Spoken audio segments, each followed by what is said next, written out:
Yo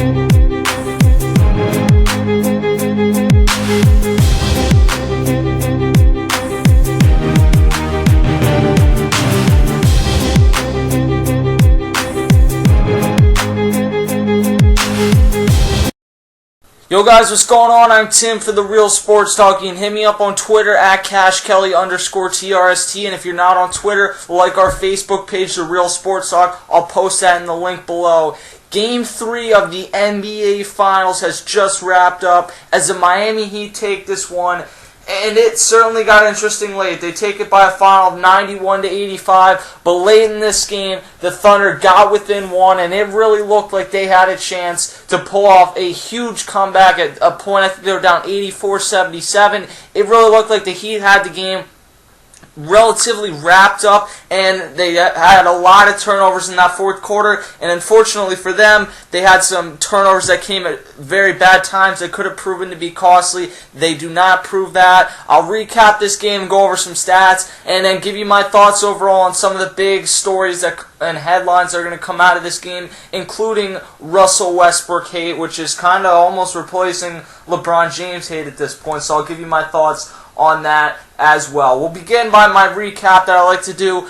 In the first quarter, the big three got hot early. They scored the Miami Heat's first 16 points, and the Heat were getting a lot of rebounds early. Russell Westbrook had a slow start in this game. However, in the second quarter, about midway through, LeBron James went out of the game, and things slowed down. When he went out, Dwayne Wade and Chris Bosh slowed down, and even when he came back in, LeBron James did not play as well in the second half. I know he ended up with 8 points in the second half, or second quarter, I should say, like he did in the first quarter, but his second quarter was not as nice. I mean, that first quarter, he had 10 points in the first quarter, so he had 6 points in the second quarter. So his second quarter was not nearly as good, even though the points were not that far off.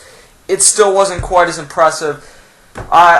Towards the end, though, LeBron James did get going, and Dwayne Wade began to really struggle with some layups, and that was kind of the theme for the remainder of this game. While he would end up with 25 points, it wasn't Dwayne Wade's prettiest game tonight, and fortunately, I should say, for Dwayne Wade, things did not turn out badly, because he might have been the one to receive a lot of the blame tonight had Miami blown this game.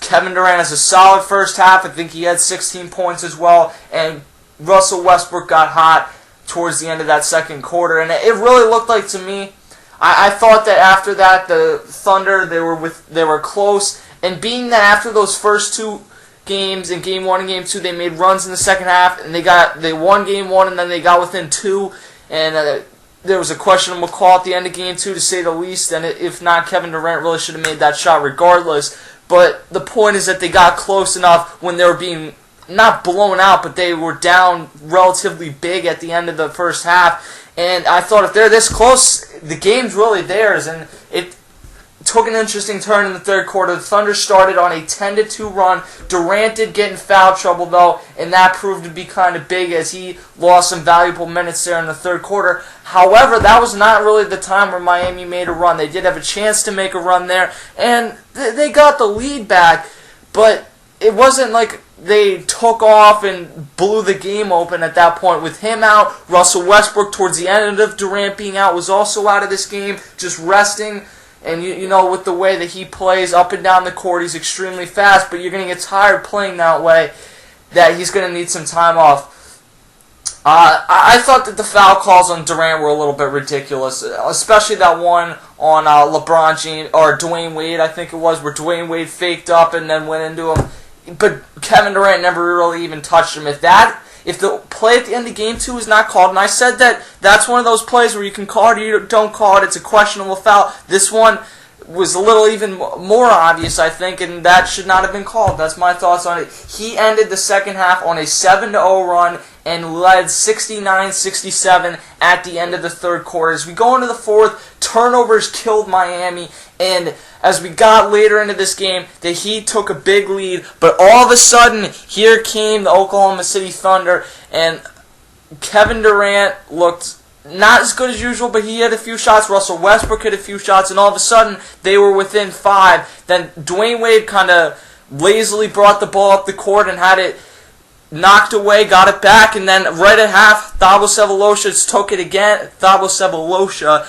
again, and all of a sudden it was a 1-point game, or it was a 3-point game. Then Russell Westbrook hits a big jumper. It's a 1-point game, and everyone was thinking, all we're waiting to see, and I'm not saying that they were rooting for this, but everyone was expecting to hear on the next play, Miami turn the ball over, Durant for the 3, bang, like we've seen all the way throughout these entire NBA playoffs. That's not what ended up happening, though, and I'll continue on.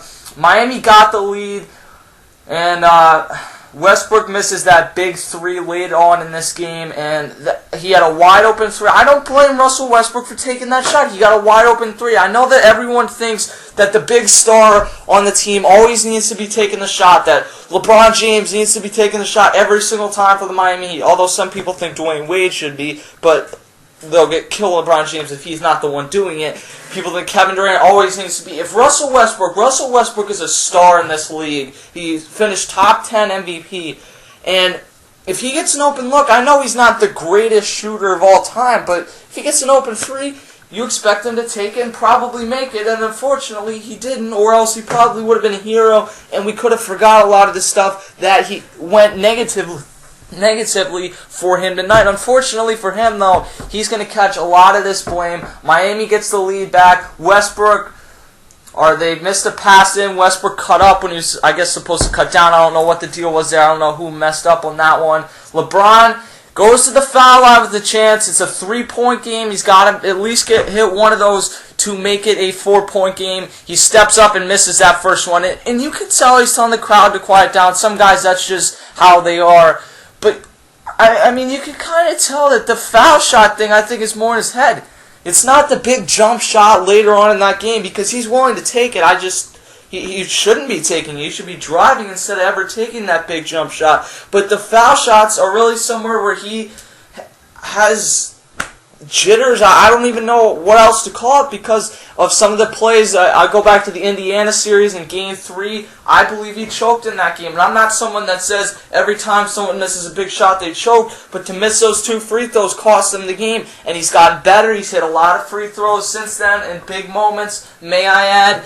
And still, though, steps up here and looked nervous for both of these. And after that first one, I think all of America is just picturing Skip Bayless and what he's going to be saying tomorrow had they lost this game. And fortunately for him, fortunately for LeBron James, he steps up, hits that second one, no big deal, and they take the lead pretty much for good, 4-point lead, and it is. And after that is when Westbrook got the ball thrown away. So Miami wins this one. Fourth quarter points. I've been keeping a tally of this throughout the entire playoffs. 8 points for LeBron, 4 points for Wade, 4 points for Westbrook, and let me look.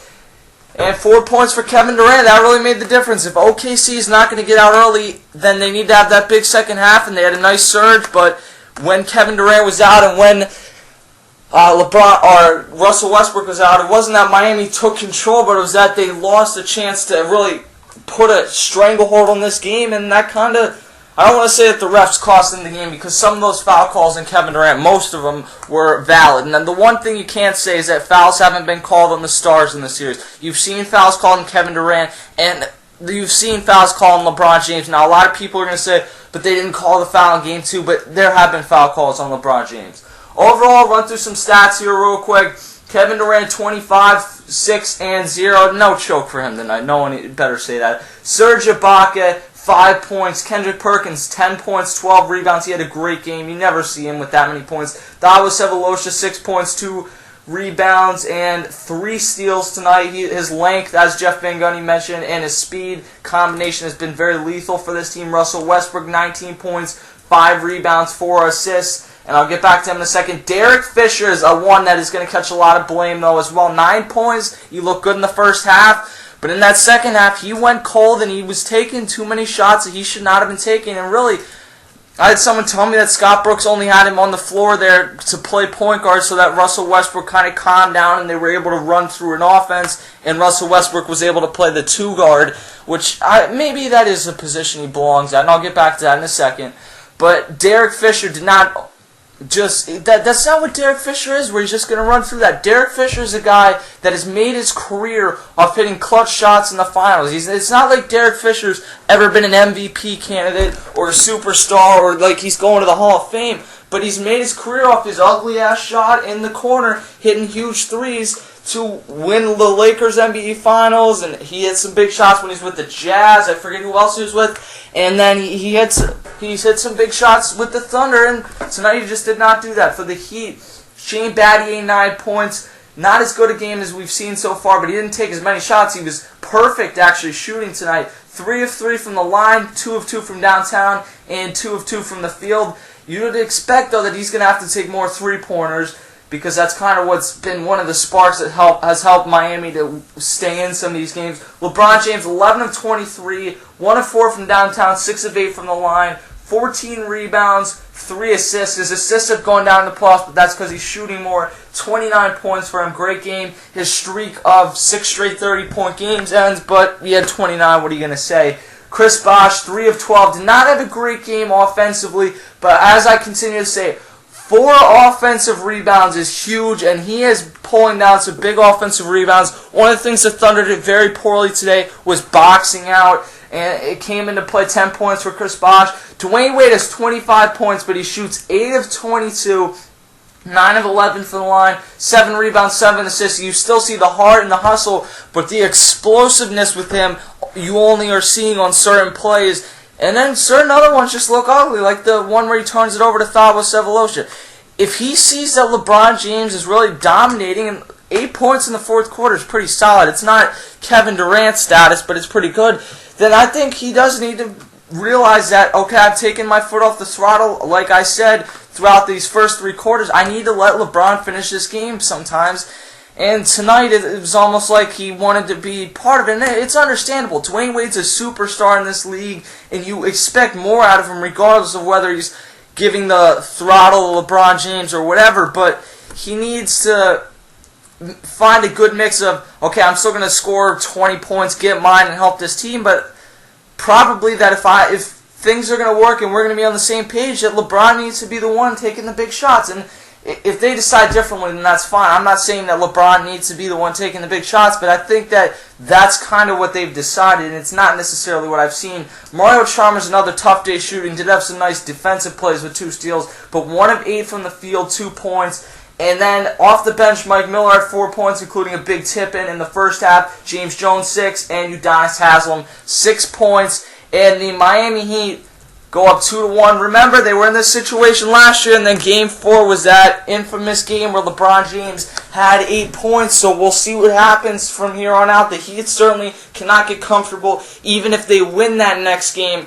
But, man, if they could win that next game, if the Heat won that next game, then it really changes the series. If they lose that next game, then it makes Game 5 almost a must-win. And even in a 3-2 situation, going back to Oklahoma City, I don't know if the Heat should necessarily feel confident, because while Miami was a big spark plug tonight for the team, Oklahoma City, the impact that those fans have is much bigger than what they have in Miami. I think the difference might be that Kevin Durant thrives more in that fourth quarter environment when he's at home. I don't know. Maybe he's just not his night tonight.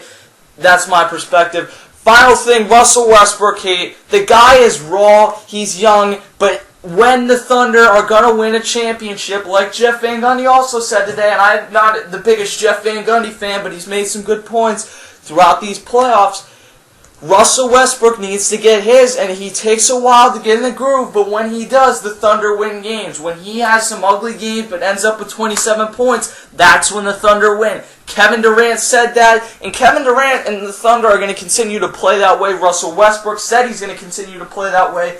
So I think the media basically needs to get off this guy's dick. I mean, there's no other way to put it. Russell Westbrook is raw, yes, but he's also a top 10 MVP player. So for people to say that, oh man, he's a scrub, or you need to give the ball to Durant because he's the star on that team, he's the superstar on that team. But Russell Westbrook is a star in this league, and he's going to be a great player in a few years. He will be a superstar. So I don't have any problem with him taking shots. It's going to take a while, and maybe this NBA Finals is a learning experience for the Thunder. I don't know. I still think they're going to win this in 7. But we'll see. I don't know. Bottom line, people need to calm down on the Russell Westbrook hate. You know what Skip Bayless is doing? He's setting himself up that if LeBron James wins a championship, and so far he's leading the team, and if there's nothing left to say about LeBron James, that he isn't out of a job because he can't just live off Tim Tebow. He has to live off something else, and he doesn't talk about baseball. So him and Stephen A. Smith, both of them now are getting on Russell Westbrook, so that is kind of what they have to do to follow up on LeBron if he does win a championship. We'll see. Follow me on Twitter, Facebook, share this with your friends, and I'll catch you guys later.